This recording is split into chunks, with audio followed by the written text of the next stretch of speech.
தான் இருக்கு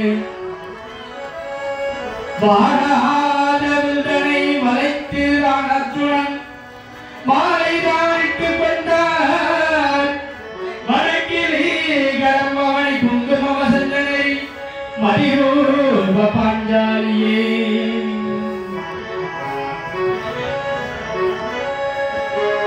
எப்படி பாடினரோ அடியார் அப்படி பாட நான் ஆசை கொண்டேன் சிவமே எப்படி எப்படி பாடினரோ எப்படி பாடினரோ அடியார் அப்படி பாட நான் ஆசை கொண்டேன் சிவமே எப்படி பாடினரோ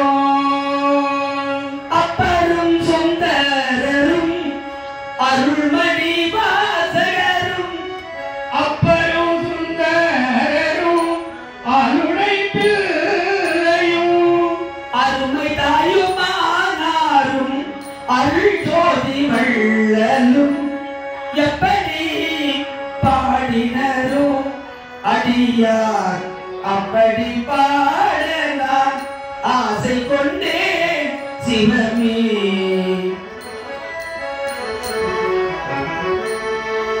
கருணை கடல் பெருகி காதலினால் முருகி கருணை கடல் பெருகி கடலினால் முருகி தனித்தமிழ் சொல்லினால் இனி துணை அனுதினம் எப்படி பாடினரோ அடியார் அப்படி பாடலாம் ஆசை கொண்டேன் மனமே எப்படி பாடினரோ அருள்மணி வாசகரும் அருமை தாயுமானாரும் ஒரு மணி சங்கரும் அருமை தாயுமானவரும் அருணகிரிநாதரும் அருள்மணி வாசகரும் அருணகிரிநாதரும் அருள் ஜோதி வல்லலும் கருணை கடல் பெருகி காதலினால் உருகி கருணை கடல் பெருகி காதலினால் உருகி எப்படி பாடினரோ அடியார் அப்படி பாட நான் ஆசை கொண்டேன் சிவமே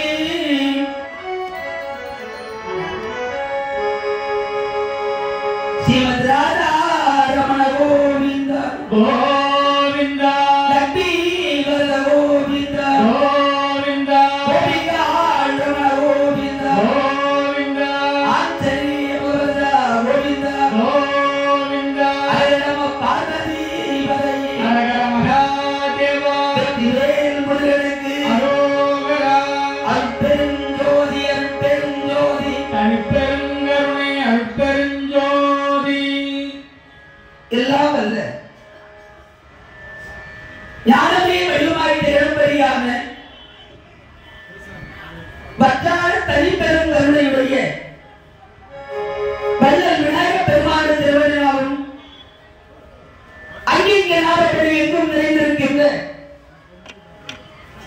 ஏகோக ஐவி எம்பிராட்டி அம்பியுடைய பேரனாலும் பகவான் கண்ணகையான் அருள் கருணையாலும்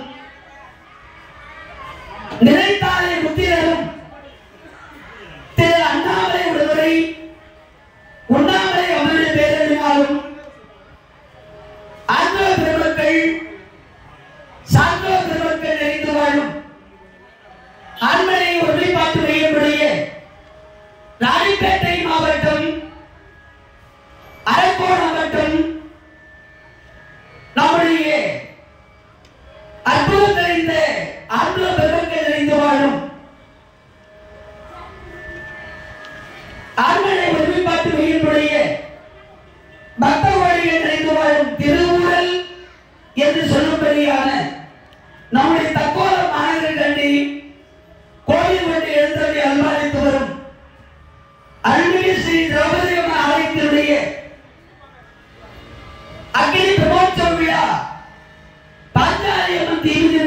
தொடங்கி இன்றைய தினத்தில் 5வது நாள் மகாபாரத விரிவுரை இனிதே தொடங்குகிறது. அன்பு பெரியோர்களே, ஆண்டோர் உள்ளிட்ட மாபெரும் இந்த சபையை வணங்கி பெரியோர்கள், தாய்மார்கள், பக்தவர்கள், அடியார் பெருமக்கள், ஆழ்வார் பெருமக்கள் அனைவருக்கும் வந்தனத்தை தெரிவித்து நம்முடைய பந்தாலிமன் ஆலயத்துடைய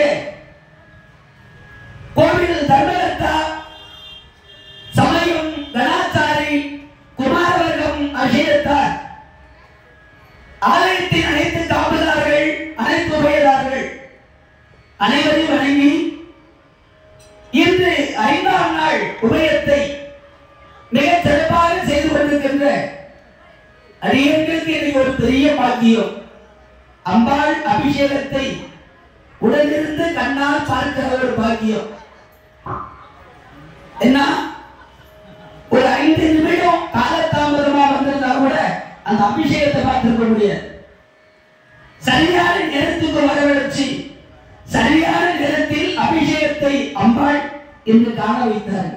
பெரிய பாக்கியம். அதோடு தக்கோலம் என்ற இந்த பேருக்குரிய அற்புதமான விளக்கத்தை நம்முடைய சிவாச்சாரியார் சுவாமிகள் அழகாக அடியங்களுக்கு எடுத்து சொல்லி தக்கோலத்தின் பெருமைகளை தட்சிணாமூர்த்தியே வந்து சொன்ன மாதிரி நம்ம சுவாமிகள் வந்து அடியங்களுக்கு சொல்லி இருக்கிறாங்க.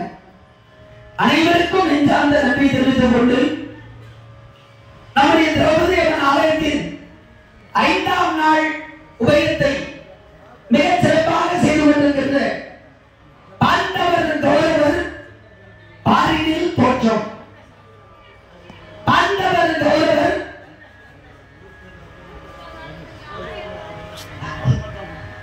பாரினில் தோற்றம்.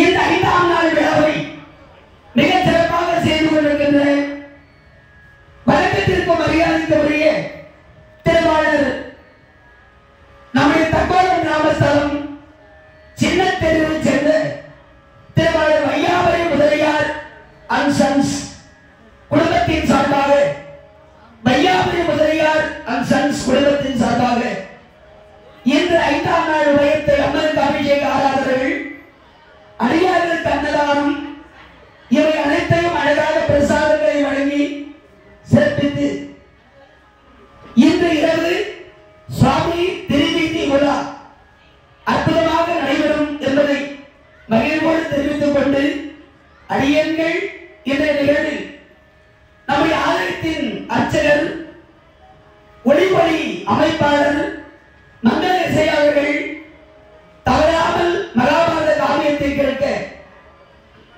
ஆலயத்தை வருகை தந்து நிகழ்வை கேட்கிற பெரியோர்கள், தாய்மார்களுக்கும் இறுதிய வணக்கத்தை தெரிவித்துக் கொண்டு இன்றைய நிகழ்வுக்குள் செல்கிறோம். அன்பு பெரியோர்களே,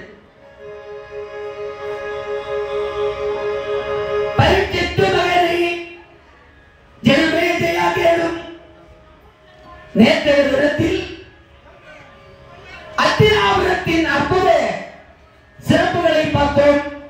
அதிலே அழகாக பகவான் கிருஷ்ண அவதாரமும் கிருஷ்ணன் லீலைகளும், கண்ணன் எப்படி பிறந்தார், என்னென்ன விளையாட்டுகள் செய்தார் என்பதையெல்லாம் ஸ்ரீமத் பாகவதம் என்ற தலைப்பில் நேற்றைய தினத்தில் பார்ப்போம். என்ன காரணம் அப்படின்னு சொன்னா, கொடைவள்ளல் கண்ணனை விட பகவான் கண்ணபிரான் ஒரு நாள் வயசுல சின்னவன். அதனால ஒரு நாள் முன்னாடி கண்ணன் பிறப்பை சொல்லிவிட்டு நேற்று பகவான் கண்ணபிரானுடைய அவதாரத்தை பார்ப்போம். இந்த அற்புதமான கண்ணன் நேற்று பிறந்து சிறைச்சாலையில் வசுதேவர் தேவகிக்கு மகளாய் பிறந்து ஓரிரவில் நந்தகோபர் யசோதை வீட்டில் குழந்தையாய் வளர்ந்து ஆயர்பாடியிலே பல திருவிளையாடுகளை புரிந்து அங்கிருந்து பிருந்தாவனத்திலே வந்து அற்புதமாக ஆனிரை என்று சொல்லக்கூடிய பசுக்கன்றுகளை மேய்த்து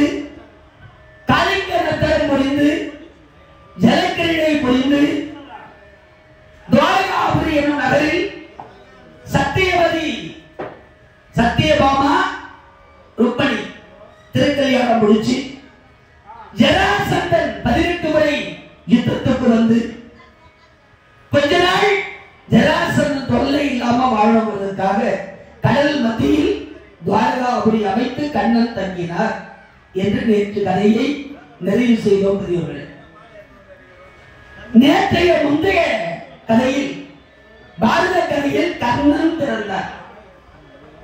குந்தி அம்மையார் ஆண்டவன் சூரிய பகவானை கண்டு ஆண்டவனே சூரிய தேவா, கழுத்திலே தாலி இல்லை, கட்டிய கணவர் இல்லை, கையிலே ஒரு குழந்தையோடு வீதியில் நடமாடினால் இந்த உலகம் என்னை தவறாக பேசுவே சுவாமி என்று குந்தியம்மையார் காண்கிறார். அதனாலே சூரிய பகவான் தன் சக்தியினால் ஒரு பேரை வரவழைத்து கொடுத்து அந்த பெட்டியிலே இந்த குழந்தையை வைத்து ஓடும் கோருமா நதியிலே விடுத்தால் பழையபடி நீ சிறுமியாக மாறிவிடுவாய், நடந்ததெல்லாம் கனவு போல் மறந்துவிடும் என்று சூரிய பகவான் சொல்லி பெட்டியை கொடுத்து அங்கிருந்து மறைந்தார். ஆனால் குந்தி அம்மையார் கல்வி எந்த நேரத்திலே பாவியின் கருவயத்தில் உன்னை குழந்தையாய் சுமந்து வளர்த்தேனோ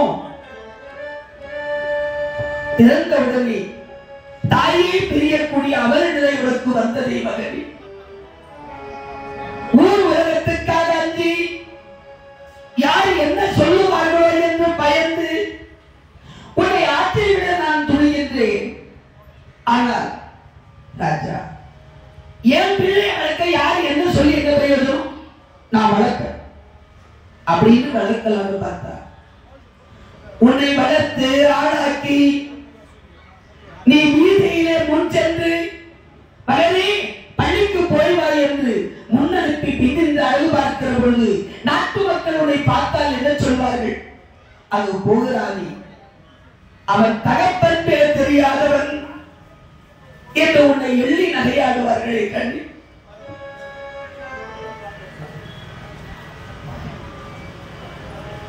அதனால் தாயோடு வாழ்ந்தால் உன்னை பெருமைக்கு பங்கம் வரும், என்னை விட்டு பிரிந்தால்தான் உன் வாழ்வு நலமாக அமையும் என்றால் பிரிவதை விட வேறு வழி இல்லை என்று சொல்லி குந்தி அம்மையார் அவர்கள் அந்த குழந்தையை பெட்டியில் வைத்து ஓடும் கோரமா நதியிலே விழுந்தார். ஆண்டவன் பிள்ளையடா, அருமிகர் இல்லையடா, ஆனாலும் வாழ்க்கையிலே ஏன் இந்த தொல்லையடா, ஏன் இந்த தொல்லையடா, ஏன் இந்த தொல்லையடா, ஆண்டவன் பிள்ளையடா, அருமிகர் இல்லையடா, ஆனாலும் வாழ்க்கையிலே ஏன் இந்த தொல்லையடா, ஏன் இந்த தொல்லையடா, ஏன் இந்த தொல்லையடா.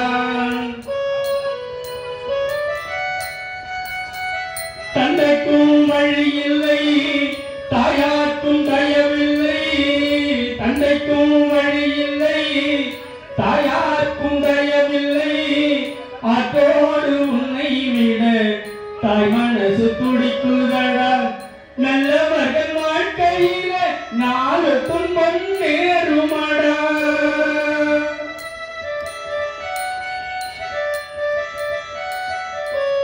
நல்லவர்கள் வாழ்க்கையிலே நாலு துன்பம் நேருமடா, நாளை எதிர்காலத்திலே நாடே உன்னை போற்றுமடா, நாளை எதிர்காலத்திலே நாடே உன்னை போற்றுமடா. ஆண்டவன் பிள்ளையடா, அருளியர் இல்லையடா, ஆனாலும் வாழ்க்கையிலே ஏன் இந்த தொல்லையடா, ஏன் இந்த தொல்லையடா, ஏன் இந்த தொல்லையடா. மண் சுமப்போர் வீட்டிலே மகனே நீ பிறந்திருந்தால், மண் சுமப்போர் வீட்டிலே மகனே நீ பிறந்திருந்தால் மனதார முனை எடுத்து மகிழ்ச்சிகள் வளர்த்திருப்பார். கன்றாக ஒரு வீட்டில் கண்ணேறி பிறந்திருந்தால், கன்றாக ஒரு வீட்டில் கண்ணேறி பிறந்திருந்தால் அன்பாக தாய் பசுவும் பாலூட்டி வளர்த்திருக்கும். என் வீட்டில் பிறந்ததினால் இத்தனை துன்பமடா.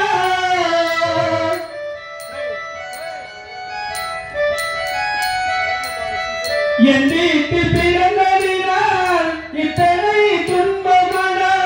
இருந்தாலும் மகனே நீ எதிர்கால மன்னனடா. இருந்தாலும் மகனே நீ எதிர்கால மன்னனடா. ஆண்டவன் பிள்ளையடா, அருளிகர் இல்லையடா. ஆனாலும் வாழ்க்கையிலே ஏன் இந்த தொல்லையடா, ஏன் இந்த தொல்லையடா, ஏன் இந்த தொல்லையடா. மகனே என் தந்தை, உலகத்திற்காக பயந்து உன்னை ஆற்றிலே விடுகிறேன். ஆனா நல்லவர் கருத்திலே கிடைத்து நீ வல்லவனாய் வாழ வேண்டும் மகனே. அதனாலே முத்து பவழம் ரத்தினம் மரகதம் மாணிக்கம் முற்பதாக என்று சொல்லக்கூடிய நவரத்தின கற்கள் பதித்த ஆபரணங்களை எல்லாம் அந்த குழந்தையோடு பெட்டியில் வைத்து, ராஜா என்றாவது ஒரு நாள் நீயும் நானும் சந்திக்கிற நிலை வந்தால் அன்னைக்கு நீ யார் நான் யார்னு அடையாளம் தெரியும். அந்த நீதான் என் பிள்ளை, நான் தான் உன் தாய் என்பதை நாம் இருவரும் தெரிந்து கொள்ள தன்னுடைய பட்டாடையை எடுத்து அந்த குழந்தையோடு மடித்து பெட்டியில் வைத்து அதன் மேல் குழந்தையை படுக்க வச்சு ஆபரணங்களை உள்வைத்து அந்தரங்க தோழியின் உதவியோடு குந்தி அம்மையார் குழந்தையை கொண்டு போய் பூரமான நதி என்று சொல்லக்கூடிய அற்புதமான அந்த நதியிலே குழந்தையை விடுகிறார். பெட்டி அலையிலே மிதந்து போகிறது. மகாபாரதத்தை தமிழாக்கம் செய்தவர் வில்லிபுத்தூர் ஆழ்வார். அந்த வில்லிபுத்தூர் ஆழ்வார் இந்த கதையை எழுதுகிற போது எதிர்காலத்தில் யார் வந்து எதை கேட்டாலும் இல்லை என்று சொல்லாது அள்ளி கொடுக்க பிறந்த மன்னன் இந்த குழந்தை. ஆனா இவருக்கு தாலாட்டு பாடக்கூட ஒரு குழந்தை தாய் இல்லை. அந்த குழந்தையை வெளியில் வைத்து மார்பு நினைத்து பாலூட்டி மகிழ தாய் இல்லை. இறந்ததும் அனாதை குழந்தையான. ஆனா எப்படியாவது இந்த குழந்தைக்கு நாம ஒரு தாலாட்டு பண்ணணும் நினைக்கிற. தாலாட்டுன்னு சொன்னா தாய்மார்கள் பண்ணாதான் அது அழகா இருக்கும். நம்ம எல்லாம் பண்ணா இருக்குமா? ஆனா தாய் இல்லாம கண்ணனுக்கு யார் தாலாட்டு பாடணும்? எப்படியாவது கதையில கதை ஆசிரியர்கள் நினைச்சா கதை எப்படி வேண்டாம் மாத்தோம். அதனால வில்லிபுத்தூர் ஆழ்வார் கண்ணனுக்கு எப்படி தாலாட்டு பாடுறது அப்படின்னு நினைச்சேன். அந்த காலத்துல தாழ் அப்படின்னு சொன்னா நாக்கு, நாக்கை அசைத்தாட்டி பாடியதால் தாலாட்டு. தாலாட்டு பாட தெரியுமா? உலகத்திலே நல்ல பதில் தான். எல்லாத்துக்கும் உங்க பதில். தெரியும்னு சொன்னா பிரச்சனை, தெரியாதுன்னு சொன்னா கேள்விக்கே பதில் இல்லை. தாலாட்டு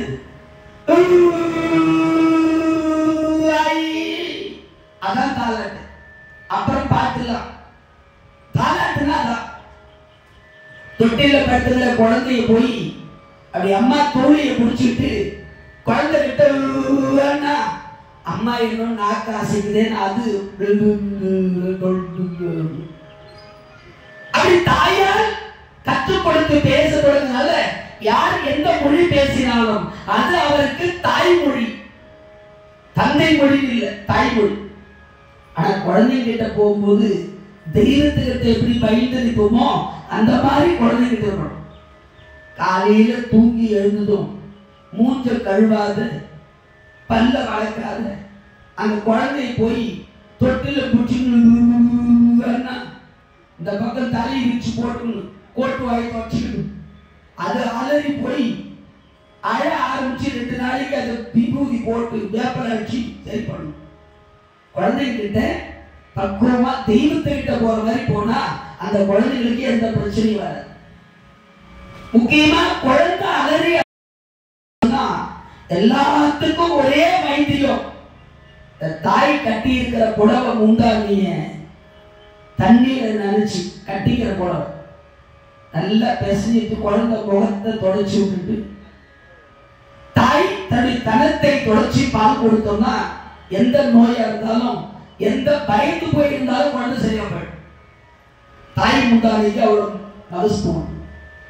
அதனால தாய் தாலாட்டு பாடினாங்க. தாலாட்டு பாடுவது தாய்மார்களுக்கு ஒரு தனி பெருமை. சாமியாருக்கெல்லாம் உட்கார்ந்து தவம் பண்ணுவாங்க. தாய்மார்கள் தவம் பண்ண முடியாது, தவம் பண்ண தேவையில்லை. ஏன்னு சொன்னா பாட்டு பாடுறதே ஒரு தவம். அது ஒரு மூச்சு பயிற்சி, வாசி யோகம் அப்படின்னு பேரு. நமக்கு அவ்வளவுதான் டம் இருக்குது. ஆனா ஒரு சில தாய்மார்கள் 2 நிமிஷம் ஆராரோ ஆரோ கண்ணி ஆராரோ. தாலாட்டுக்கு அடுத்த பாட்டு. கண்ணி உன்னை யார் அளித்தார் சொல்லியது ஆக்கிரைகள் செய்து வைப்பேன். நீ பாடினாலே நீலாம்பரி ராகம்னு பேரு. யார் தாலாட்டு பண்ணாலும் நீலாம்பரியில வந்துடும். உன்னை யார் அடித்தார் சொல்லியது ஆக்கிரைகள் செய்து வைப்பேன். இது வரைக்கும் பாட்டு. அதுக்கப்புறம் எல்லாருக்கும் தெரிஞ்ச பாட்டு தான். மாமே அடித்தாரோ மல்லிகை பூ சென்றாலே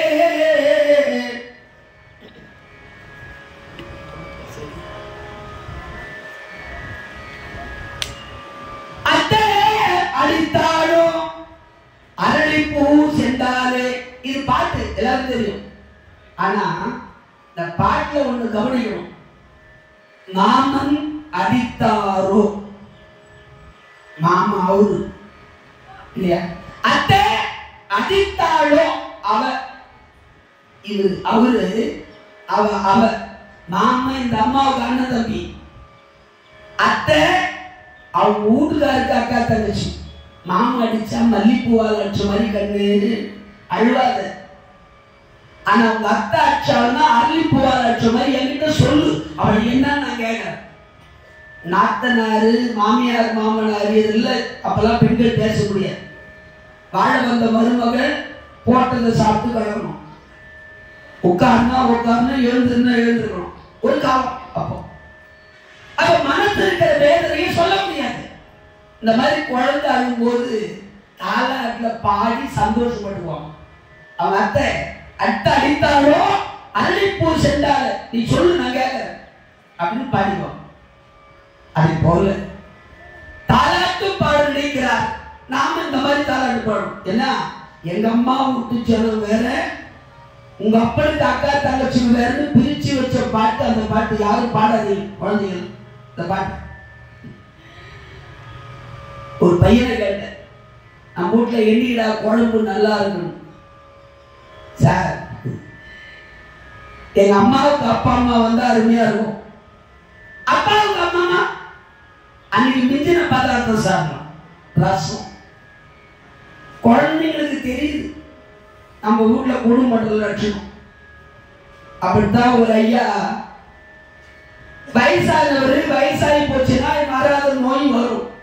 ஒரு குறிப்பிட்ட வயசுல ஹாஸ்பிட்டலுக்கே போனா கூட வயசாகி போச்சு அப்படித்தான் இருக்கும், பார்த்துக்கோ இருக்கிற வரைக்கும் அப்படின்ற டாக்டர் ஒரு மருந்து கொடுத்து. இந்த தாத்தாவுக்கு டிபி நோய்.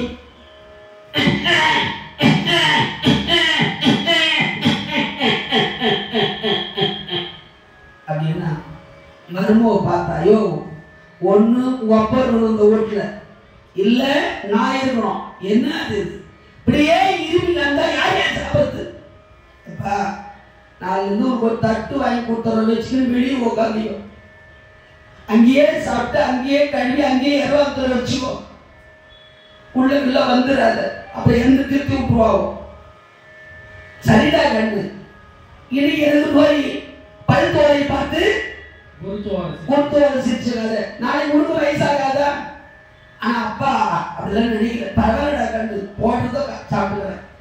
ஒரு தட்டு ஒரு டம்ளர் வேலைக்கு சோறு போட்டாங்கன்னா சாப்பிட்டு கழுவி இரவாத்துல சொல்லுவார். அப்படி இப்படின்னு ஒரு வருஷம் ஓடிச்சு. தாத்தா மாண்டி போட்டார். செய்வதெல்லாம் செஞ்சுட்டு நவதானியம் போட்டு எதிரில் அவருக்கு கண்ணாடி செல்போனு இதெல்லாம் வச்சு படிப்பாங்க. இப்பதான் செல்போன் வச்சு படிக்கிறாங்க. ஒரு வீட்டுல செல்போன் இல்லைன்னு பொண்ணு, அந்த வீட்டு போறத பொண்ணு மருமகம் சண்டை. என் மாமனார் செல்போனை வச்சா தண்டா நான் எல்லாம் போடணும். எங்க போச்சு அந்த போன்? மனுஷனே போனா போன் வந்து என்ன பண்ண வச்சு படைக்கணுமா? அந்த மாதிரி நான் கேட்டேன். ஐயா என்னடா தாத்தாவது தட்டும் டம்ளர் வச்ச காணுண்டா எங்கடா அந்த பேரப்புள்ளி? ஏன்பா? தாத்தாவுக்கு வச்சு படைக்கணும்டா. அது நான் பத்திரமா எடுத்து போய் பள்ளிக்கூட்டு பையில வச்சுக்கிறேன். அதே எடுத்து வச்சேன். ஏன்பா நீ துட்டு கொடுத்து வாங்கியாந்து தாத்தாவுக்கு சோறு போட்ட, உனக்கு நான் துட்டு கொடுத்து வேற வாங்கியாருமா? அதுக்குதான் இப்பவே எடுத்து வச்சுக்கிறேன், உனக்கு போட்டுருந்தான். பிறகு நான் முற்பகல் செய்யும், தமக்கு நான் பிற்பகல் தாமே நம்ம தேர்தல் அந்த மாதிரி இங்கே அழகாக கொடை வள்ளல் கர்ணனுக்கு வில்லிபுத்தராக தாலாட்டு பாட நினைக்கிறார். ஆனா அவர் எப்படி பாடினார்? குஞ்சரத்து இளங்கன்று குஞ்சரத்து இளங்கன்று என சாபவெங்கோளரியன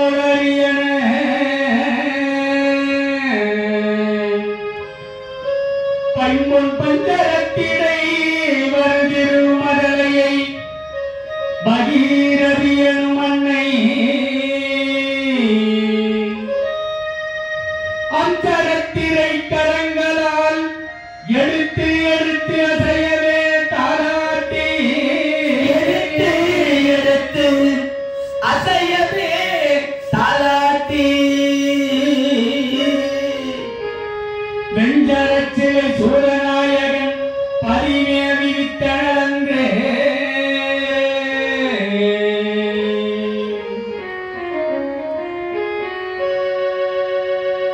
அழகாக குஞ்சரம்னா யானை. குஞ்சரத்து இளங்கன்றன யானை கன்று மாதிரி கொள்ளுகிறான கர்ணன். குஞ்சரத்து இளம் கன்றன சாபமின் கோளறி பஞ்சரத்திரை கரங்களா. திரைனா அலை. இந்த அலை அடிச்சுட்டு அலையில பெட்டி மிதந்து மிதந்து போகுது. அசையவே எடுத்து எடுத்து இந்த கூரமா நதியில விட்ட பெட்டி கங்கையில் கலந்தது. இந்த கங்கையை தாயாக்கினார் வில்லிபுத்தரார். கங்காதேவி சொல்றாங்க, கண்ணு ராஜா அம்மா இல்லைன்னு நினைக்காத, நானும் ஒரு தாய் தான். தேவவிரதன் என்ற பீஷ்மனை பெற்ற தாய். 12 வருஷம் என் பிள்ளையை நான் வளர்த்துருக்கிறேன். எனக்கும் தாலாட்டு பாட தெரியும், நான் உனக்கு தாலாட்டு பாடுறேன்னு கங்கை அந்த கர்ணனை மடியில வச்சு தாலாட்டு பாடுற மாதிரி தெரியுதா? பெட்டி அலையில மிதந்து போடும், படகு மாதிரி போடும். இப்படி அழகாக கர்ணனுக்காக மனம் மகிழ்ந்து ஒரு தாலாட்டை தனிப்பாடலா வில்லிபுத்தராக எழுத. பெட்டி கண்ணை விட்டு மறைந்து அத்தினாபுரத்திலே தேரோட்டியால் விளங்கக்கூடிய அதிரதன் ராதை குதிரையை நீராட்டிக் கொண்டிருக்கிறார்கள். அவர்கள் கண்ணிலே இந்த பெட்டி பட்டது. தேரோட்டி அதிரதன் அந்த குழந்தையை எடுத்து வந்தார். பெட்டியை கொண்டு வந்து திறந்து பார்த்தா அழகான ஆண் குழந்தை. இந்த குந்தி அம்மா பெட்டியை ஆற்றில் விட்டவுடன் எல்லாம் கனவில் நடந்தது போல் மறந்து போச்சு. கன்னித்தன்மை அடைந்தார்கள். அரண்மனையில் போய் படுத்து உறங்கி போனார்கள். எல்லாம் மறந்து போச்சு. இங்கே அதிரதன் அந்த குழந்தையை கையெடுத்து ராதையிடத்தை கொடுத்தார். ராதை, குழந்தை பாக்கியம் இல்லாத நமக்கு இறைவன் கொடுத்த வரம் இந்த குழந்தை. இந்த குழந்தையை நம்ம வச்சுக்கலாம். ஆனா இந்த குழந்தை சாதாரண குழந்தை அல்ல, தெய்வீக குழந்தை. அவனை பார், மார்பை ஒட்டி இருக்கிற கவசம், காதிலே குண்டலங்கள், இதெல்லாம் கூட பிறந்தது. அதை விட பட்டாடை வைத்து நகரத்தில கற்கள் பதித்த ஆபரணங்களை அந்த குழந்தையோடு வைத்து அந்த தாய் அனுப்பி இருக்கிறான்னா பாவம், பெற்றவளுக்கு என்ன நிலையோ குழந்தையை தெரிய வேண்டிய கட்டாயம். ஆனா எங்கிருந்தாலும் தன் குழந்தை நலமோடு வாழ வேண்டும் என்பதற்காக பொன்னும் மணியும் உடன் வைத்து ஆபரணங்களை உடன் வைத்து அனுப்பியிருக்கிறார். அதனால என்னைக்காவது பெற்றவர்கள் வந்து கேட்டா அன்னைக்கு இந்த குழந்தையை கொடுத்துடலாம், அது வரைக்கும் நம்முடைய குழந்தையா வளர்க்கலாம் என்று அழகாக ராதையிடத்தே குழந்தையை கொடுத்து பெட்டியை தான் எடுத்துக்கொண்டு அத்தினாபுரத்தின் தேர்வட்டி அதிரதன் மாளிகைக்கு கண்ணனை கொண்டு சென்றார். குழந்தை கையில் கொடுத்தோடனே அசரீரி கொண்டு வைத்தது. சரீரம்னா உடம்பு, அசரீரினா உடம்பு இல்லாம குரல் மட்டும் கேட்கும் தெய்வ வாக்கு. அதிரதனே, உன் கரத்தில் கிடைத்திருப்பது தெய்வாம்ச குழந்தை. கண்ணன் என்றால் காது, காதில் குண்டலங்களோடு பிறந்ததனால் தூர்வாசர் குந்தியின் காதில் மந்திரம் சொல்லி அந்த காதில் சொல்லப்பட்ட மந்திரத்தால் பிறந்த குழந்தை அவளாகும். கர்ணன் என்ற அந்த குழந்தைக்கு அசரீரி பெயர் சூட்டியது. அந்த தெய்வ வாக்கு கேட்டு அப்பொழுதே அந்த குழந்தை கர்ணா கர்ணா கர்ணா என்று அழைத்தார். ரொம்ப சந்தோஷம். குழந்தை கர்ணனை அரண்மனையை கொண்டு வந்து அழகாக வளர்த்தார். அப்படி வளர்க்கின்ற அந்த நேரத்திலே தொட்டியிட்டு தாலாட்டு பாடி மகிழ்ந்தார்கள். அதே நேரத்தில் அரண்மனையில் இந்த முனிவர்கள், மகான்கள், சித்தர்கள்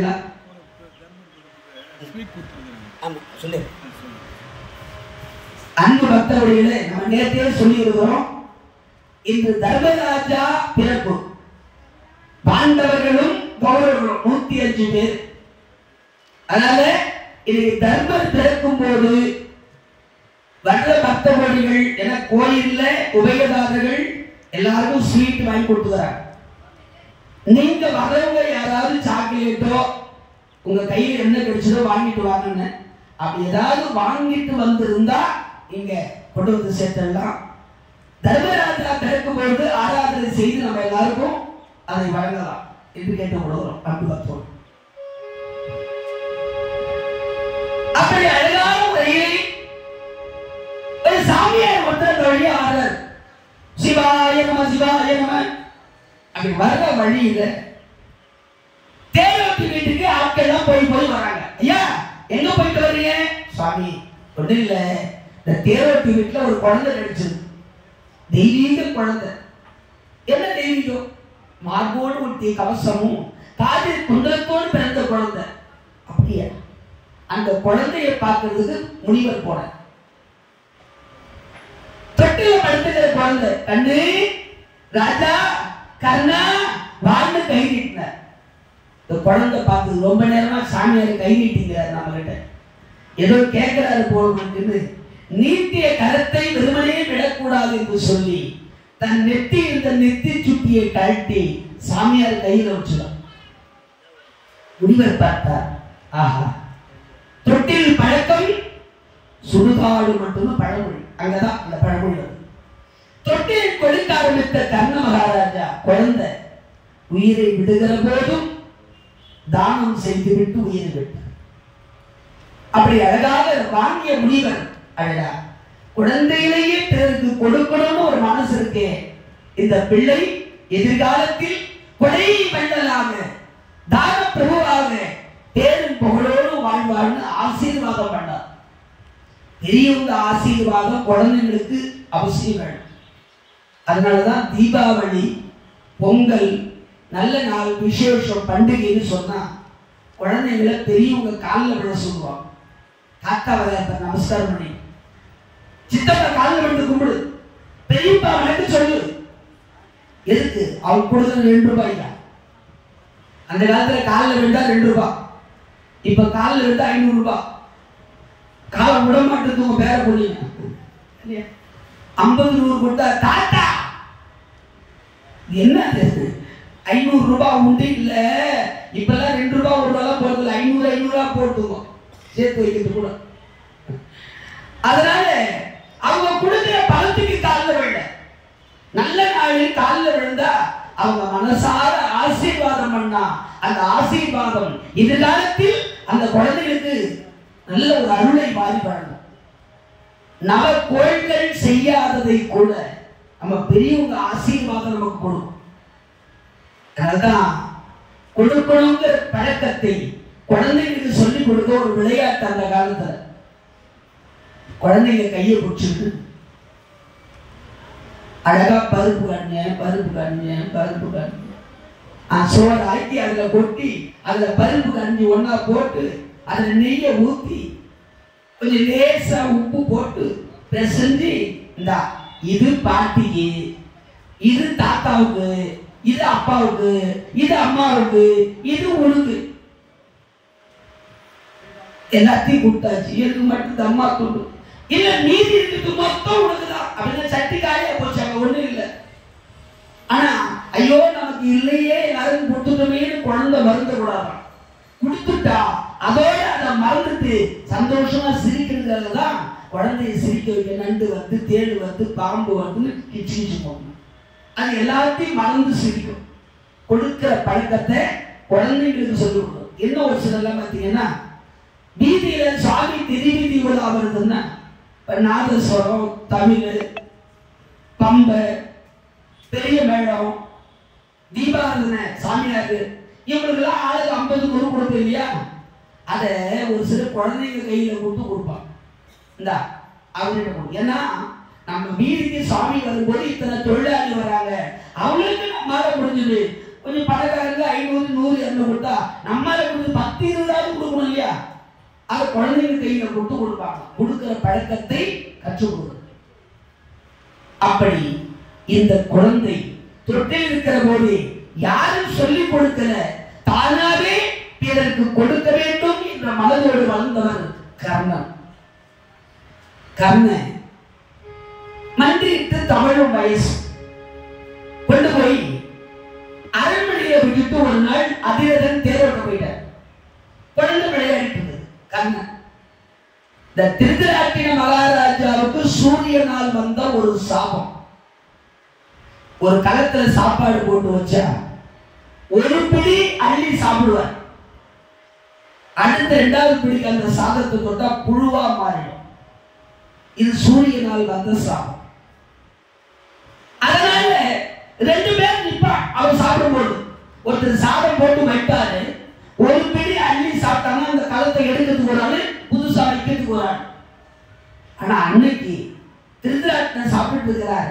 குழந்தை கண்ணன் விளையாட்டா போய் அந்த களத்தை பிடிச்சிச்சு கையில. களத்தை மாத்தணும். ஒரு பிடி அள்ளி சாப்பிட்டாரு. களத்தை எடுத்தா குழந்தை அழும், எடுக்கலன்னா ஏண்டா எடுக்கலன்னு ராஜா திட்டுவார். எடுக்கலாமா வேணாமா யோசிக்கிறதுக்குள்ள 2வது பிடி சாதா அள்ளி சாப்பிடுறாரு. புழுவா மாறவில்லை, சாதமாகவே இருந்தது. ஏன்னா சூரியனால் வந்த சாபம் சூரியன் குமாரன் கர்ணன் தொட்டதனால அந்த சாபம் நிவர்த்தி ஆகி போச்சு. அதனால மகாராஜா ஒரே களத்துல சாப்பிடுறீங்க, சாதம் புழுவாக மாறவில்லை, சாதமாகவே இருக்கிறது. என்ன காரணம்? இந்த தேரோட்டி பிள்ளை தொட்டதனால இந்த சாபம் தீர்ந்து போச்சு. உடனே திருதராட்டினன் அந்த குழந்தையை கர்ணனை வாரி முத்தமிட்டு, இவன் கர்ணன் இல்லை, களப்புழு நீக்கிய கர்ணன் அப்படின்னு பட்ட பெயர் சூட்டினார். களப்புழு நீக்கிய கர்ணன் அப்படின்னு. இப்படி கர்ணன் வளர்கிற போது அற்புதமான செல்வாக்கோடு அத்தியாபுரத்தில் திருதராட்டினர் சாபம் தீர்ந்ததிலிருந்தே ஒரு இளவரசரை போல் முழு உரிமையோடு அத்தினாபுரம் தரமுறையில கர்ணன் கலந்து கொண்டிருக்கிறார். இப்படி அழகாக இங்கே கர்ணன் வளர்ந்து கொண்டிருக்கிறார். ஆனா அங்கே பாண்டு மகாராஜா இந்த அம்மா வளர்ந்து ஆளாகி குந்தி பாண்டுவை மனம் புரிந்து மாத்திரையில் மனம் புரிந்து அத்தினாபுரத்தில் மகிழ்ச்சியோடு வாழ்கிறார். அப்படி வாழ்கிற காலத்தில் 6 மாதம் நாட்டில் இருப்பார், 6 மாதம் காட்டுக்கு போயிடுவார். இன்னைக்கு காட்டுக்கு போகலாம் வேட்டையாடலாம்னு புறப்படுறார் பாண்டு. 2 மனைவிகளும் சுவாமி நீங்க காட்டுக்கு போறீங்க, வேட்டையாட போறீங்க, நாங்களும் கூட வரோம். சதசிருங்கி பருவம் அப்படின்னு இந்த பேர் காட்டு. பாண்டு அடிக்கடி போற இடம் சதசிருங்கி பருவம்.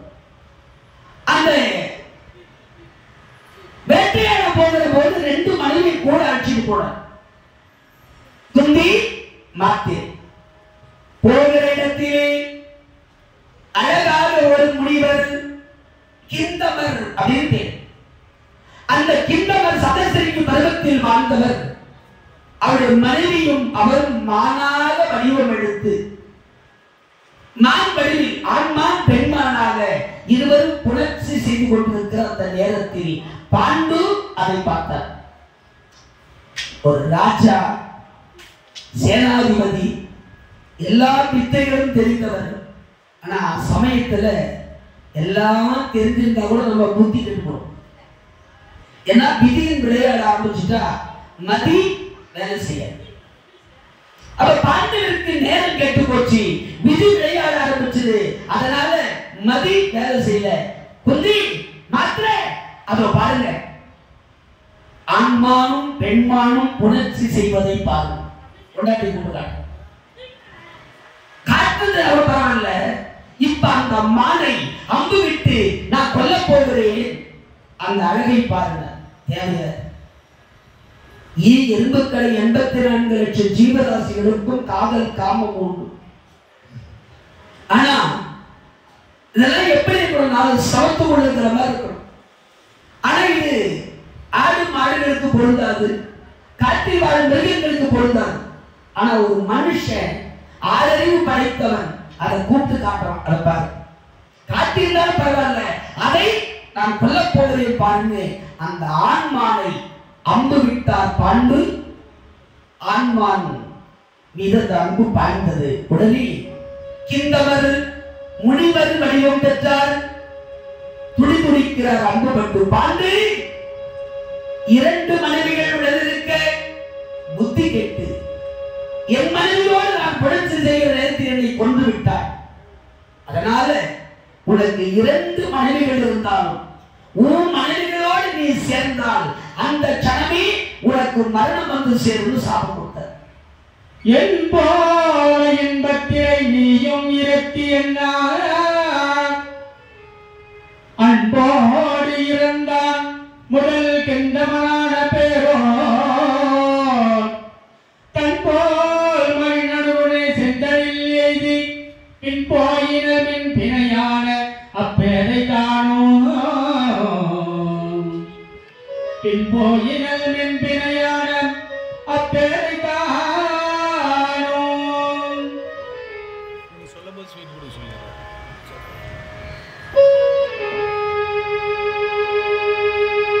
என்போல் நீயும் 2 மனைவிகள் இருந்தாலும் மனைவியோடு இன்பம் பிடிக்கும் நேரத்தில் எப்படி நான் துடித்து மாண்டு போகிறேனோ அதே போல உன் மனைவிகளோடு சேர்த்து இன்பம் கண்டால் உனக்கு மரணம் வந்து சேரும். இப்ப 2 மனைவி கூட இருந்து கண்ணால அதை பார்க்கிறாங்க.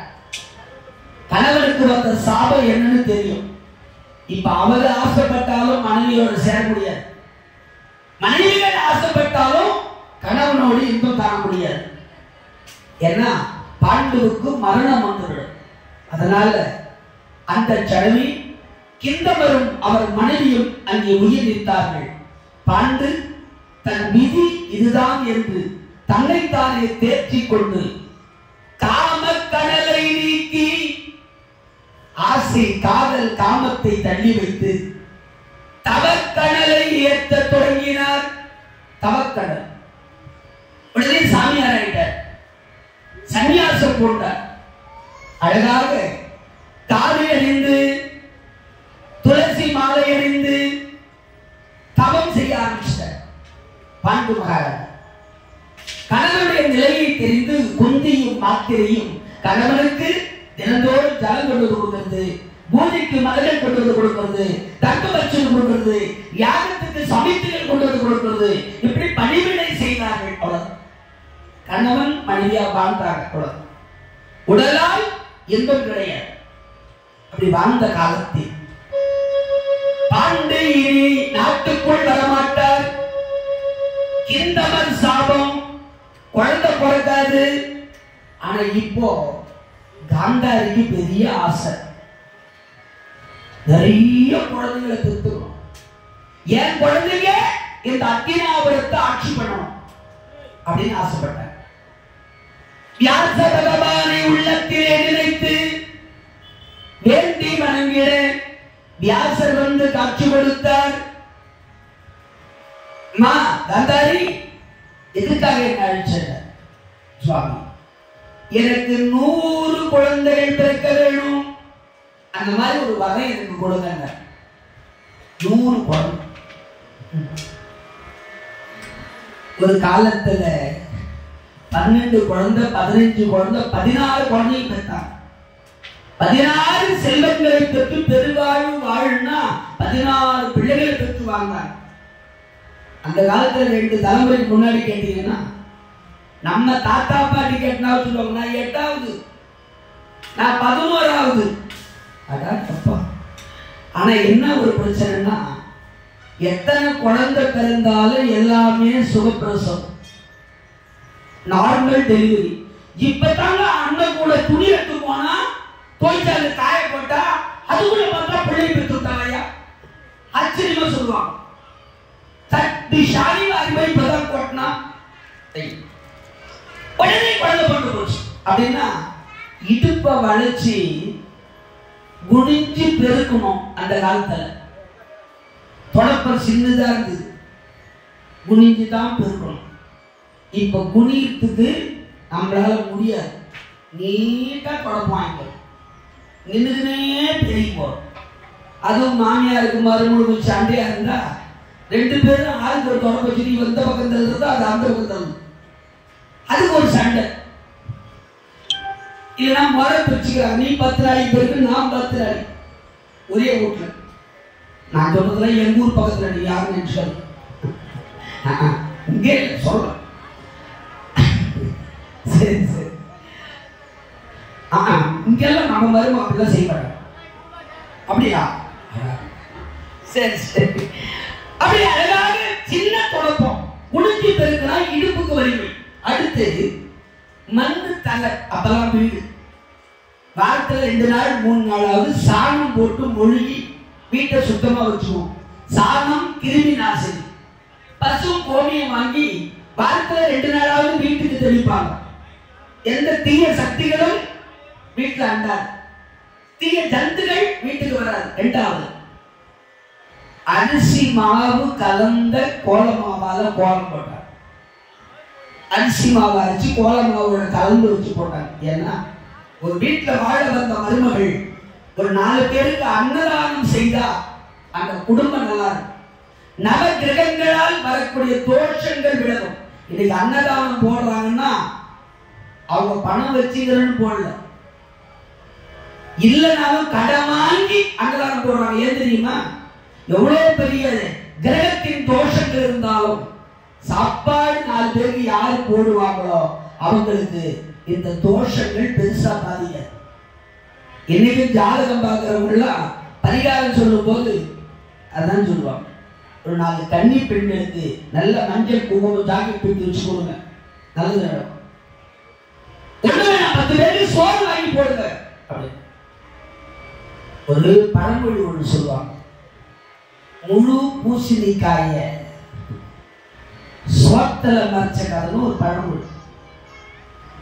முழு பூசணிக்காயை போய் எப்படி சோத்தல மறைக்கிறது? அது ஒரு அர்த்தம் எடுத்துக்கலாம். அப்ப பூசணிக்காய் மறைய அளவு சோறு வச்சு தூண்டுறான்னு கணக்கு பண்ணிக்கலாம். அம்மா. ஆனா அது இல்லை.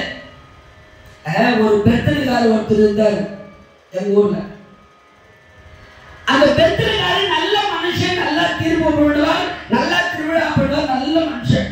ஆனா அவர்கிட்ட ஒரே ஒரு சின்ன கெட்ட குணம் என்னன்னா, இந்த பூசணிக்காயை பார்த்தா விட மாட்டார்.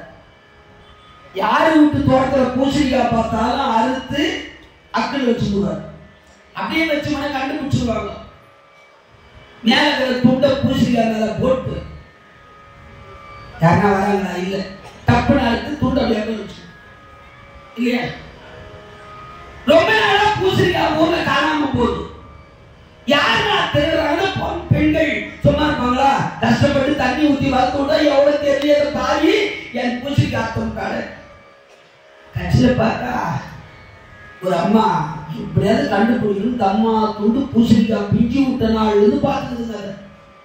நல்லா வளர்ந்தது. நம்ம தர்மகர்த்தா அந்த வழி போனன்னு வந்திருந்தாரு. நாட்டாங்க நல்லா பூசணிக்காய் நல்லா பண்ணி வளர்ந்து காயாச்சு. ஒரு நாள் யாரும் பார்க்கலன்னு பூசணிக்காய் அறுத்து துண்டு போட்டு மூடி அக்கல் வச்சுட்டார். வீட்டை போய் ஆக்கியாச்சு, நல்லா சாப்பிட்டு போயிடுது. அந்த அம்மா இறங்கி கேட்குது பாருங்க, ஐயே நம்ம ஊர்ல பூசணிக்காய் திருடுறவங்களே திருடுறவன் யாரு? தமிழ் அர்த்தம். அன்னைக்கு அவருக்கு பூசணிக்காய் திருடுறது பேர் வச்சு அவர் பேரே வந்து போச்சுங்க. நம்ம பூசணிக்காய் திருட முடியல அவர் தான். கொஞ்ச நாள் அப்படியே வாழ்ந்தார். ஒரு நாள் அவர் மண்டையை போட்டார். அவருக்கு ஒரு பிள்ளை நல்லா படிச்சுட்டு கல்யாணம் பண்ணி வெளியூர்ல வேலை செஞ்சான். அப்பா செத்ததுக்கு அப்புறம் பையன் பார்க்கணுமே ஊருக்கு வந்தான். யாராவன் இன்பண்ணியின் காலில் போறவன் தெரியாது. நம்ம பூசணிக்காய் திருட அவர் பையன் தான். அடையாளத்தோடது கூட பிடியா பையன் பார்த்தா படிச்ச பிள்ளை இல்லையா, மானம் போது எங்க அப்பா பண்ணது பெரிய மனுஷனை பார்த்து, ஐயா எங்க அப்பா பூசணிக்காய் திருட்டுகிறாரு, எல்லாரும் என்ன பூசணிக்காய் திருட முடியலன்னு சொல்றான். இந்த பேரு மொத்தமா மறையணும், அதுக்கு ஒரு வழி சொல்லணும். அவர் சொன்னாரு, இந்த பேரு மாறணும்னா சோறு போடணும். சோறு போடும்.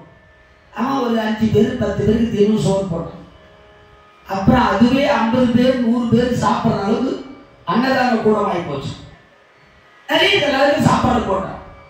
அதுக்கப்புறம் அந்த ஊருக்கு ஒரு ஏங்க ஒரு ஐயா சாப்பாடு போடுறாங்க, சோறு போடுறாரு. அவரோட அப்படியே போ அந்த மூலையில் இருந்து பூசணிக்காய் திருட முடின்றது போய் சோறு போடுறவங்க விடுன்னு ஆகி போச்சு. முழு பூசணிக்காய் திருட்ட சோத்தை போட்டு மறைச்சான். அதுக்கு தான் அந்த பழம்பு. இந்த மாதிரி சாப்பாடு போட்டு அன்னதானம் செய்து, அன்னதானத்துக்கு நம்மால முடிஞ்சது ஏதோ ஒரு அரிசியோ ஒரு சிப்பமோ 2 சிப்பமோ இல்லை 1 கிலோவோ 2 கிலோவோ இல்லை முடிஞ்சா 10 கிலோவோ பருப்பு, உளுத்த பருப்பு, தோரம் பருப்பு, எண்ணெய், மிளகாத்தூள், என்ன முடியுமோ காய்கறி, தக்காளி, வெங்காயம், ஏதோ ஒன்று நம்மளால முடிஞ்சு செய்யணும். வசதி இருந்து நல்லா இருந்தா சௌகரியமா ஒரு நாள் அன்னதானம் முழுசா போடலாம், ஒன்றும் பிரச்சனை இல்லை. அவ்வளவு நல்ல விஷயம் அன்னதானம். இங்க அழகான முறையிலே நல்ல அற்புதமா தாண்டாரி 100 குழந்தைங்க வேணும் அப்படின்னா 100 குழந்தை அவர் நம்மை அருள் செய்தார். கர்ப்பம் தாங்கினார்கள் சில காலத்திலே. ஒரு குழந்தைனால 2 குழந்தைனால 10 மாசம் தான். ஆனா இந்த அம்மா 32 மாசமா கருவை சுமக்கிறாங்க. குழந்தை பிறந்த பாடல எப்ப பிறந்து தொலைக்குமோன்னு ஏங்குறாங்க. இங்க நாட்டுல தாண்டாரி கிட்டத்தட்ட 2.5 வருஷத்துக்கு கிட்டத்தட்ட அந்த குழந்தைய சுமக்கிறாங்க. ஆனா காட்டிலே இந்த விஷயம் தெரிந்து பாண்டு மகாராஜாவானவர் காட்டில் இருக்கிற முனிவர்கள், மகான்கள், சித்தர்களை கூட்டு உட்கார வச்சு, ஐயா ஒரு மனிதன் முக்தி அடைய என்ன வழிங்க? சாமியார தவறு பண்றாரு இல்லையா, சாமியார் கிட்ட அவங்க சந்தேகத்தை கேட்ட முக்தி அடைய என்ன வழி? அப்பா அன்னதானம் செய்தால் முக்தி கிடைக்கும், பிற துன்பத்தை தன் குடும்பமாக கருதினால் முக்தி கிடைக்கும். எல்லா உயிரினத்திலும் அன்பு காட்டினால் முக்தி கிடைக்கும். நிறைய சொன்னாங்க. ஆனா எல்லாமே செஞ்சாலும் தானம் தவம் வேண்டி எல்லாமே செஞ்சாலும் குழந்தை பாக்கியம் இல்லைன்னா அவருக்கு முக்தி என்பது கிடையாது அப்படின்னு முனிவர்கள் மகான்கள் காட்ட சொன்னாங்க. பாண்டு மகாராஜா அப்ப இவ்வளோ நான் தவம் செய்து ஞானத்தை வளர்த்து எனக்கு மோட்சம் கிடையாதா, முக்தி கிடையாதா? குழந்தை பாக்கியம் இல்லாதவர்களுக்கு முக்தி என்பது இல்லைன்னு மகாபாரதத்தில் பாண்டு மகாராஜாவுக்கு முனிவர்கள் சொன்னார். பாண்டு மகாராஜா அங்கிருந்து குந்தி அம்மையார் வந்தாங்க. குந்தி, நான் என்னன்னு சொல்லுவேன்? காட்டில் உள்ள முனிவர்களிடத்திலே சென்று முக்திக்கு வழி என்ன என்று கேட்கிற காலத்தில் அவர்கள் சொன்னார்கள், எத்தனை தானம் தவம் தர்மங்கள் செய்தாலும் குழந்தை பாக்கியம் இல்லாதவர்களுக்கு முக்தி என்பது கிடையாதுன்னு சொல்லிட்டாங்க. அதனால குந்தி, எனக்கு ஒரே ஒரு குழந்தை, என் பேர் சொல்ல பாண்டுவின் புத்திரன் என்று பேர் சொல்ல, நான் செத்தா எனக்கு செய்யக்கூடிய கடமைகளை செய்ய ஒரு குழந்தை, நான் வேற என்ன கேட்கல. ஆனா நாட்டுல எங்க அண்ணி காந்தாரிக்கு 100 குழந்தைங்க பிறக்கும். வியாசர் வரம் கொடுக்க அண்ணன் திருதராட்டிகளுக்கும் காந்தாரிக்கு 100 குழந்தைங்க கருவில் சுமந்திருக்கிறாங்க. நீ என்ன பண்ணுவியோ ஏது பண்ணுவியோ தெரியும். கல்லா மழலை கல்லா மழலை கனிவூரில் கலந்து கொஞ்சம் சொல்லால் உருக்கி அழுது ஓடி தொடர்ந்து பற்றி மல்லார் புயத்தில் விளையாடு மகிழ்ச்சி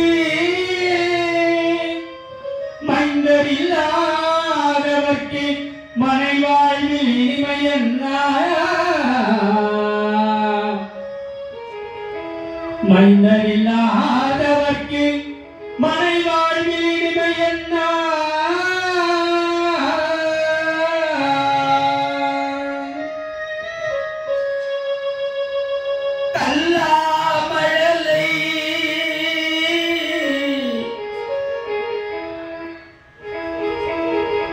கனியூரல் கலந்து கொஞ்சி குந்தி, குழந்தைங்க வாய்த்திருந்தா கல்லா மழலை பேசுமா.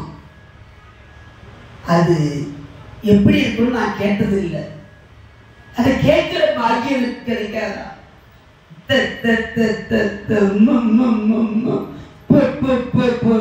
என்னத்தை எப்பன்னு அதுதான் தெரியும், நமக்கு தெரியாது.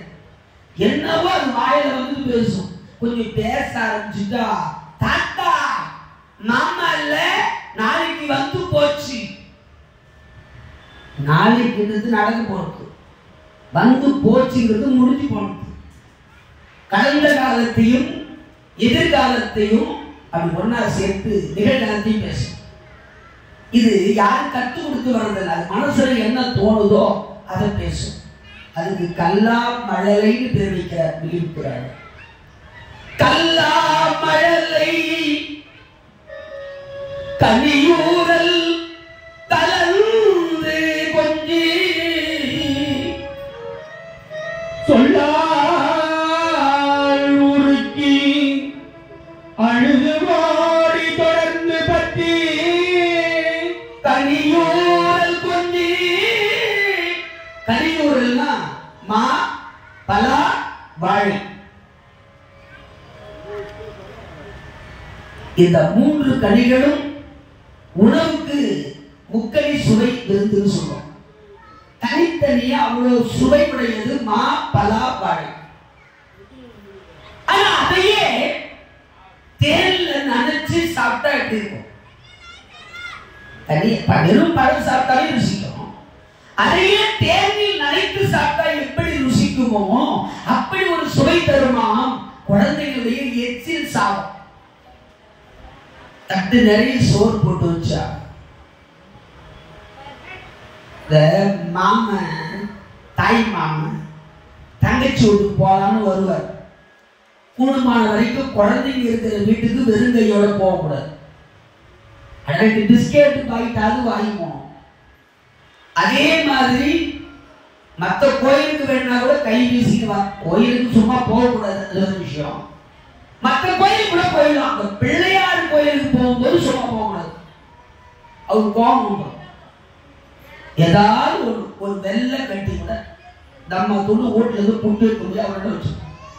ஒரு 4 சக்கரை பேப்பர்ல வச்சு போய் அவர் காலையில் வச்சிருக்கோம்.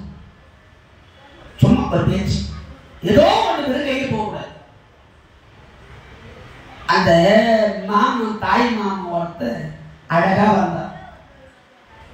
ஒரு மஞ்சா பையத்துக்கு வீட்டுக்கு வந்தா சாப்பாடு போட்டார். சாப்பிட்ட உடனே ஊருக்கு கிளம்புறாரு. மாமா அப்படி கூட இருந்துச்சு குழந்தை. அழகாடா குழந்தை, நான் வரும்போது எதுவும் வாங்கியாருல, தப்பா நினைச்சுக்காத. இந்தா மாமன் 20 ரூபாய் கொடுக்குறேன், கடையில போய் என்ன ஒண்ணுமோ வாங்கிக்கோ. சரி மாமா குடு, வாங்கி கடை கொடுத்துச்சு. ஒரு 8 மாசம் கழிச்சு மாமா வந்தார். மறுபடியும் குழந்தை ஆசை உடனே கேட்டான், மாமா எப்ப வந்த? எப்ப வந்தது எப்ப வந்த ஆசையா கேட்குது. எப்ப வந்த? இப்பதான் கண்டு வந்தேன். மாமா எப்ப போவ? டேய் இப்பதான் வரும்போது போவன்ற. அதுக்கு இல்ல மாமா, போகும்போது தானே நீ காய்ச்சி கொடுப்ப. அதுதான் முடிஞ்சா குழந்தைங்க இதெல்லாம் வாங்கி போய் கொடுங்க. இல்லையா கம்முன்னு கௌரவமா வந்துடும். இந்த காசு கொடுத்து கெடுக்கிற பழக்கத்தை வச்சுக்கூடாது. அது அதே பழக்கத்துக்கு வந்தோம். அவன் கேட்டான், போகும்போது தானே காய்ச்சி கொடுப்ப. அதுதான் மாமா கேட்ட எப்போ போக. ஆசையா மாமா உள்ள வந்த பெரிய இலை போட்டு அண்ணனுக்கு அழகா ஆக்கி இலை நிறைய சாப்பாடு போச்சு. இந்த குழந்தைங்க நம்ம சாப்பிடும் போது சாப்பிடாது. வீட்டுக்கு யாருன்னா விருந்தாளி வந்து உட்காந்துட்டா நீங்க சாப்பிடுன்னு அவங்கள உட்கார வைக்கிறோமோ இல்லையோ, இது மோட்சம் வந்து நிற்கும். எங்க அம்மா என்ன கூப்பிடுறாங்களா, கண்ணு சாப்பிடுறியா? உட்கார். குழந்தைங்க சின்ன இலை போடும், அது முறையும். மாமாவுக்கு மட்டும் அதே பெரிய இலை. எனக்கு தம்மா துண்டு சரியா கண்டு உணவு போடுறேன். பெரிய இலை. மாமாவுக்கு 3 ஈடு ஒரே மாதிரி வைக்கிறாங்க. குழந்தை அந்த மாதிரி சாப்பிடணும். தம்மா துண்டு வச்ச மோச்சின்னு உட்காந்து. மாமாவுக்கு மட்டும் 3 சோறு, எனக்கு தம்மா சோறு. நீ சாப்பிட்டு வாங்கிட்டதாங்க. அந்த தம்மா சோட்டை போட்டு சாம்பாரை ஊத்துனா அது பேசியும். அள்ளி வாயில வைக்கும். பிஞ்சு வரல அள்ளி வாய்க்கு போறதுக்குள்ள 4 சோறு தட்டுல விழும், 4 சோறு வாய்க்கு போகும். இந்த வாயை திறந்து அந்த 4 சோறு வாயில வைக்கிறதுக்குள்ள வாயில இருக்கிற சொல்லு சாப்பாட்டை விடும் தட்டுல. அதை எடுத்து பேசி தாத்தா பாட்டி பக்கத்துல உட்கார்ந்து இருந்தா தாத்தா அப்படின்னு கொடுக்குமா. அப்படின்னு சொல்லுவோம். ஐயோ என் புள்ள ஊட்டுறானோ இல்லையோ, என் பேர எனக்கு ஊட்டாத சாப்பிட மாட்டான். ஆசையா அந்த எச்ச சாப்பாட்டை வாங்கி சாப்பிடுவோம். அது எப்படி இருக்குமா? மா பலா வாழை என்று சொல்லக்கூடிய 3 கனிகளை தேனில் நனைச்சு சாப்பிட்டா எப்படி ருசிக்குமோ அப்படி ஒரு ருசி தருமா குழந்தைகளுடைய எச்சில் சாதம். அந்த எச்சில் சாதம் பாக்கியம் எனக்கு கிடைக்காதான்னு அழுவார். கல்லா மழலை கலியூரல் கலந்து ஒன்றி சொல்லால் உருக்கி. தாத்தா வண்டி எடுத்துன்னு அவசரமா வேலைக்கு கிளம்புவார். ரொம்ப லேட் ஆகி போச்சு, சீக்கிரமா போகணும். தாத்தா நானு அவசரமா வெளியே போற. இப்ப போய் என்ன பண்ணும் அப்படின்னு சொல்லுவோம். எம்மா அவசரம் இருந்தாலும் அப்பாவோ தாத்தாவோ கண்ணு நானு உடனே கூப்பிட்டு வண்டியில முன்ன உட்கார வச்சுக்கிட்டு தெருவு 2 சுத்து சுத்தி ஒண்டாந்து இறங்கிட்டோம்னா தாத்தா தாத்தா போய் வா சொல்லால் உருக்கி. அம்மா காலையிலிருந்து குழந்தை தண்ணி ஊற்றி அலங்காரம் பண்ணி பால் கொடுத்து உணவு ஊட்டி மாமியார் மாமனார் வீட்டுல இருப்பாங்க அந்த காலத்துல. இப்ப கல்யாணம் பண்ணி 3ஆம் நாள் தனி கூத்து கட்டி கொடுத்துருவாங்க. மாமியார் மாமனார கூட வச்சுக்கிட்டு எங்க ஊர் பக்கத்துல சொல்றோம். ஒரு குழந்தை அழுதா கூட மாமியார் வீட்டுல இருந்தா டேய் நம்ம சுடுவாங்க அச்சு ஊத்தி சரியா போடும் சொல்லுவோம். இப்ப சுடுவான்னு சொன்னா இதுக்கு சுடுது பயப்படு. இன்னும் அந்த காலத்து வைத்தியமே சொல்லுவ. நாங்க லேட்டஸ்ட் எது கேட்டாலும் ஹாஸ்பிட்டல் போய் ஊசிட்டா போடும். கொள்ளாத்தது தெரியாத கோடி பணம் செலவு பண்ண கரெக்டா. அப்ப அதுதான் வீட்டுல அனுப்பப்பட்ட வயசாக பெரியவங்க இருக்கணும்னா இந்த பாட்டி வீட்டுல இருந்ததுன்னா அத்தை குழந்தைய பார்த்துக்கிறத நான் கழனிக்கு போய் வரணும் கிளம்பிப்போம்.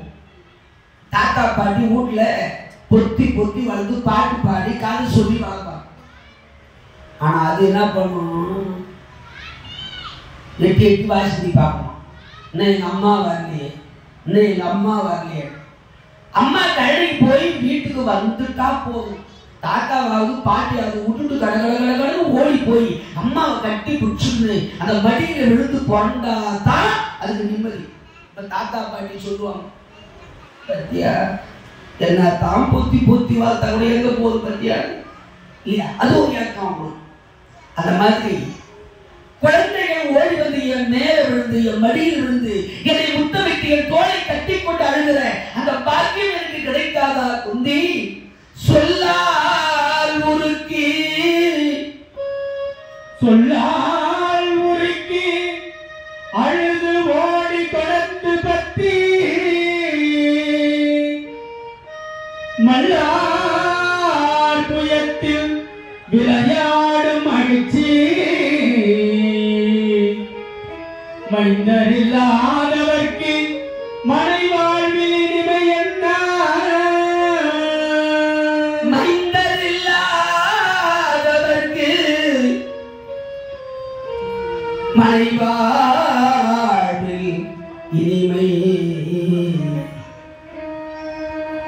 அதாவது மைந்தர் இல்லாதவர் வாழ்க்கையில் இன்பம் கிடையாது. குழந்தை மீது யாரை மீது என்பர் தம் மக்கள் மழலை சொல் கேளாதவர்.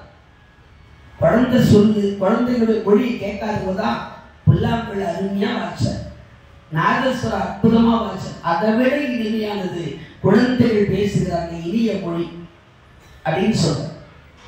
மெய்தானம் தவம்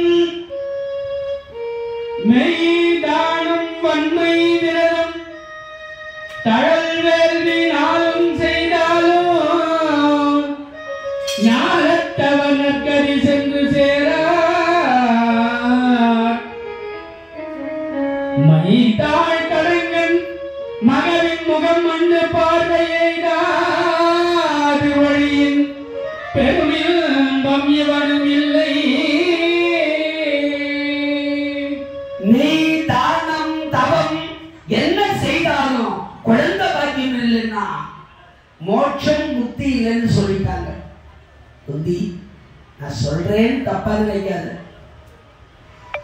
யாரோ ஒரு முனிவரோடு சேர்ந்தாவது பாண்டு சொல்ற. நான் ஒரு பழமொழி சொல்லுவாங்க, மாமியா வந்த படி மருமோ இல்லையா? சத்தியவதி எப்படி பராசரன் என்ற முனிவரோடு சேர்ந்து வியாசரை பெற்றாரோ அதே போல இங்கே கணவனை இழந்த அம்பிகை அம்பாளி இருவரும் வியாசரோடு சேர்ந்து திருதராட்டின் பாண்டு விருது பெற்றார். அந்த பாண்டு சொல்றார், நீ யாராவது ஒரு முனிவரோடு சேர்ந்து எனக்கு ஒரு குழந்தை பெற்று தொன்று தொட்டு வழக்கம். அந்த அம்மா இரு காதுகளை பொத்திக் கொண்டார். இது கேட்ட நாகம் போலே சுவாமி ஒரு மலை உச்சியிலிருந்து புறப்படுகிற ஆறு அருவி, அந்த அருவி மலையிலிருந்து உருண்டு புரண்டு வந்து பூமிக்கு வந்து ஆறு ஏரி குளத்தை ஒட்டிட்டு கடல்ல போய் சேரும். ஆனா கடல்ல போய் சேர்ந்த தண்ணி மறுபடியும் மலை உச்சிக்கு போகுமா? போகும்னா நீங்க சொல்ற எதிர்மறையா பேசுற. அதனால உங்களை மறந்து இன்னொருவரை என் உள்ளமும் உடலும் நாடாதுன்னு சொன்னார். நீங்க இப்படி பேசலாமா என்ற போது பாண்டு மகாராஜா சொன்னார், குந்தி நான் இப்பவும் சொல்றேன், இரண்டு மனைவிகளோடு சேர்ந்து இன்பம் காண்கிற பாக்கியம் இல்லை. அப்படி கண்டால் மரணம் வருவது உனக்கு தெரியும். அதனால வேற வழி இல்லை.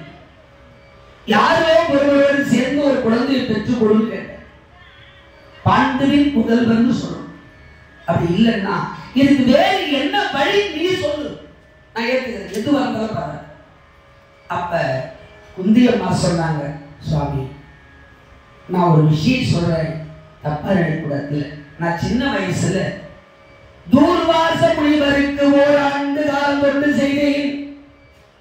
மனமறிந்த தூர்வாசரானவர் ஒரு மந்திரம் சொன்னார்.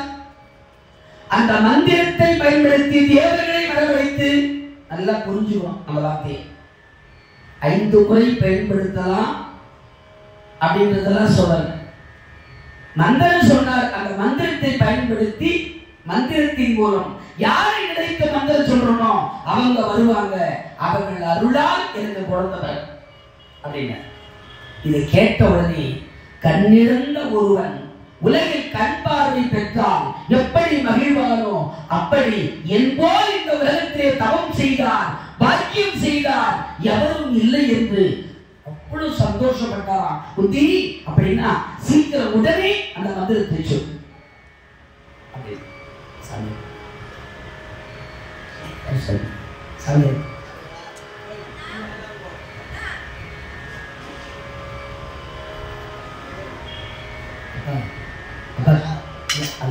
தேங்காய் கற்பு ஒரு தேங்காய்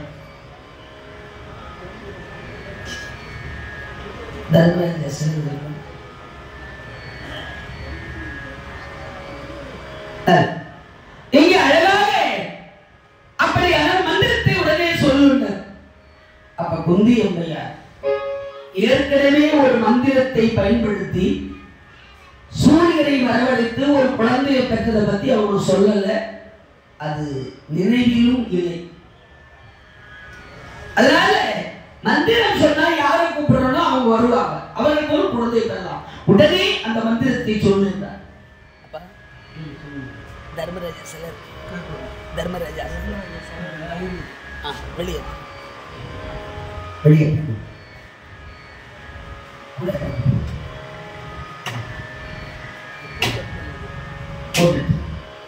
அங்கே அழகான முறையில் யம தர்மராஜாவை உள்ளத்திலே நினைத்து குந்தி அம்மையார் மந்திரம் சொல்றாங்க. அப்படி மந்திரம் சொன்ன அந்த காலத்தில் யம தர்மராஜாவானவர் வந்து காட்சி கொடுக்கிறார். எருமாட்டு மேல யம, அப்பெல்லாம் எருமாட்டு மேல வந்தாரு, பாச கயிறு எடுத்து யம. இப்ப யமனே பிஸி ஆயிட்டார். என்ன, அப்பெல்லாம் மக்கள் கம்மியா இருந்தாங்க, இப்ப ஜனத்தொகை அதிகமாகி போச்சு. இப்ப யமெல்லாம் நேர்ல வர்றது கிடையாது. லாரி, பஸ், காரு அடிச்சு வாரி மொத்தமா தூக்கும் போது, அப்படி இல்லைன்னா கொரோனா, சுனாமி. ஒரு கொரோனா வந்து ஒரு 2 வருஷத்துல ஒரு அக்ரோனி படை சேர அழிஞ்சு போச்சு. சண்டை இல்லை, யுத்தம் இல்லை, கத்தி எடுக்கல, ரத்தம் பார்க்கல, ஆனாலும் ஒரு அக்ரோனி முடிஞ்சு போச்சு. அப்ப உள்ளபடி அப்படியே உள்ள அழகாக அங்கே அற்புதம் இருந்த யம தர்மராஜா அப்படி வந்து காட்சி கொடுத்தார். குந்தி அம்மையாரை கண்டு வணங்கினார்கள். யம தர்மராஜா கண்ணினால் ஒளியை வழங்க அந்த ஒளி குந்தி அம்மையார் வயிற்றில் அழகாக கருவானது.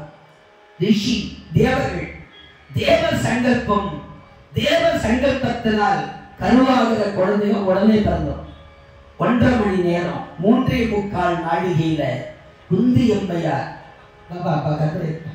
அழகான ஒரு குழந்தையை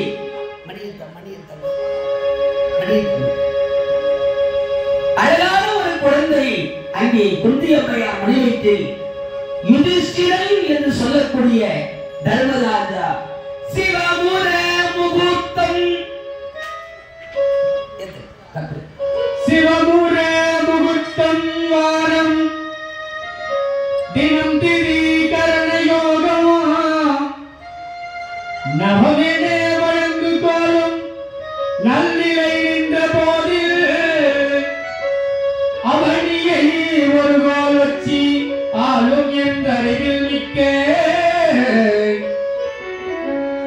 தவநெறி முனிவர் கூட பிறந்த தருமன் மைந்தன்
பஞ்சாங்கம்னு சொல்லுவோம்.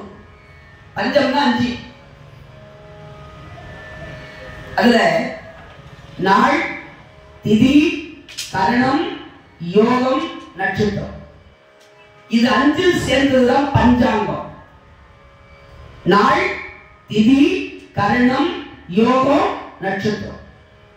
இப்ப தர்மராஜா பிறக்கும் போது சிவமுரன்னா நல்ல விதமாக அமைய, மங்களகரமாக அமைய. அப்ப திதி நல்லா இருக்குது, நட்சத்திரம் நல்லா இருக்குது, கரணம் நல்லா இருக்குது, யோகம் நல்லா இருக்குது. அவர் பிறக்கிற பொழுது எல்லாமே சுப சகுனமா அமைஞ்சதான், மங்களகரமா அமைஞ்சதான். லேசா வானம் பன்னீர் மழை தூவுதல் தர்மராஜா பிறகு. அந்த மழை தூரல் பட்டவுடனே காய்க்காத மரங்கள் எல்லாம் காய்த்து குலுங்கு.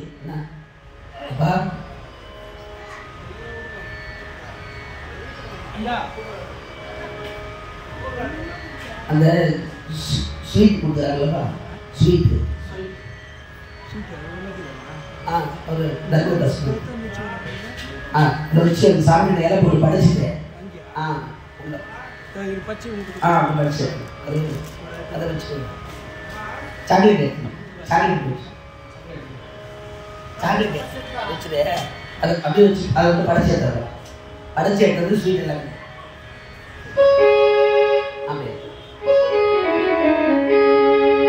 நாள், திதி, கர்ண, யோகம் எல்லாம் நல்லா இருக்கு. தர்மராஜா யுதிஷ்டிரன் பிறந்தார். யுதிஷ்டர் ஏன் அப்படின்னா யமனுடைய அருளால் பிறந்ததால் தருமன் தர்மராஜா. ஆனா அவர் பேரு பிறந்ததும் யுதிஷ்டிரன் அப்படின்னு பேர் வைக்கிறார். யுதிஷ்டிரன்னா தனக்கு நிகர் தாலி. தர்மராஜாவுக்கு நிகரா வேற யாரையும் சொல்ல முடியாது. ஒரு வீட்டுல ஒரு குழந்தை பிறக்குதுன்னா அப்படியே அவங்க அப்பனை உட்கார்ந்து வச்சுக்கிறான் பாரு. இல்ல அவங்க பாட்னாட்டு அது பாக்குறது ஒரு ஜெராக்ஸ் சொல்லும் அவங்கள மாதிரி இந்த குழந்தை. ஆனா தர்மராஜாவுக்கு யாரையுமே மேற்கோள் காட்ட முடியாதாம். தனக்கு நிகர் தானே என்று பிறந்தவன், வீரத்திலும் அழகிலும். அதனால யுதிஷ்டிரன் அப்படின்னு தன்னிகர் இல்லாதவன் அப்படின்னு அர்த்தம். யாருடைய அல்லாஹ் இருந்தால் தர்மன் தர்மத்தின் வழியில் வாழ்வார். அதனால தர்மன் என்று பெயர் சொல்கிறார். அந்த தர்மராஜா பிறந்த காலத்தில் உதித்திரன் பிறந்த காலை உலகினில் முயன்றோர் யாரும் வதித்தனை முதலா என்னும் முனிவரும் வானுலோரோ நிதி பயன் பெற்றார் போல நேயமோடு கை கூர்ந்தார். மதித்தன நிமித்தம் யாவும் மங்களம் நிகழ்ந்ததன்றே.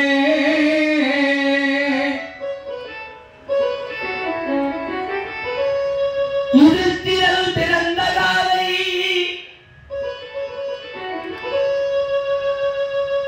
தர்மராஜா பிறந்த நேரத்தில் எதெல்லாம் இந்த உலகத்தில் நல்ல சகுனம்னு சொல்றீங்களோ, நல்ல சகுனம் எல்லா நல்ல சகுனங்களும் நடந்ததான். தர்மராஜா பிறக்கும்போது காய்க்காத மரங்கள் காய்த்து குலுங்கியது, பூக்காத மரங்கள் எல்லாம் பூத்து குலுங்கியது,